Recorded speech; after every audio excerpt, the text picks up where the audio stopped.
Hello বন্ধুরা, আজকে আমি আপনাদেরকে এই ভিডিওটিতে দেখাবো যে কিভাবে আপনি খুব সহজে আপনার হাতের মোবাইল ফোনটি প্রজেক্টরে বদলে ফেলতে পারবেন।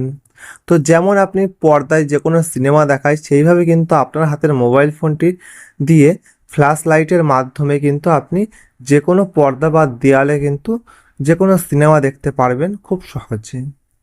তো কিভাবে ওতে করবেন জানতে হলে ভিডিওটি বিনা স্কিপ করে পুরো দেখবেন এবং চ্যানেলে নতুন থাকলে চ্যানেলটি অবশ্যই সাবস্ক্রাইব করে পাশে থাকা বেল আইকনটি বাজিয়ে দেবেন এবং ভিডিও ভালো লাগলে অবশ্যই লাইক করবেন। তো চলুন শুরু করি।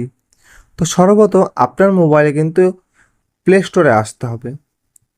তো প্লে স্টোরটা ওপেন করবেন। তো প্লে স্টোরটা ওপেন করার পর আপনার সামনে এরকম একটা ইন্টারফেস শো করবে। শো করার পর এখানে সার্চ করবেন প্রজেক্টর বলে। তো আমি সার্চ করছি। তো দেখুন এখানে আমি প্রজেক্টর বলে সার্চ করেছি। প্রজেক্টর বলে সার্চ করার পরে কিন্তু এখানে প্রচুর অ্যাপ্লিকেশন দিয়ে দিয়েছে। দেখুন ওপরে প্রজেক্টর, এইচডি ভিডিও, তারপরে বিভিন্ন ধরনের কিন্তু অ্যাপ্লিকেশন দিয়ে দিয়েছে। যে এরা বলছে যে এই অ্যাপ্লিকেশনের মাধ্যমে কিন্তু আপনি খুব সহজে আপনার মোবাইল ফোনে ফ্ল্যাশ লাইট চালু করে আপনি দেয়ালে বা কোনো পর্দায় কিন্তু সম্পূর্ণরূপে আপনি মোবাইলে যা দেখতে পান সেটি কিন্তু টিভির মতো বা পর্দা মতো বা সিনেমা হলের মতো আপনি দেখতে পারবেন। তো এইসব অ্যাপ্লিকেশনগুলি কিন্তু আমি সবগুলো ডাউনলোড করেছি, কিন্তু এইসব অ্যাপ্লিকেশনগুলি সম্পূর্ণরূপে ফেক অ্যাপ্লিকেশন। তো এই অ্যাপ্লিকেশনগুলি কিন্তু আপনি ডাউনলোড করবেন না।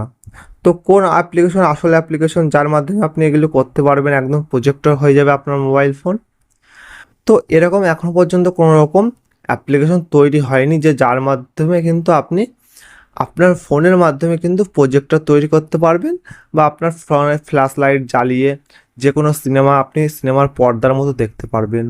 তো এরকম অ্যাপ্লিকেশন কিন্তু এখনও তৈরি হয়নি বা আপনার মোবাইল ফোনে সেরকম কোনো ফেসিলিটি এখনও পর্যন্ত দেয়নি কোম্পানি। তো আপনারা কিন্তু এইসব অ্যাপ্লিকেশন ভুলেও ডাউনলোড করবেন না। তো এইসব অ্যাপ্লিকেশন কিন্তু বেশিরভাগই ফেক অ্যাপ্লিকেশন। তো আশা করি ভিডিওটি ভালো লেগেছে। তো ভিডিওটি শেষ পর্যন্ত দেখার জন্য অসংখ্য ধন্যবাদ।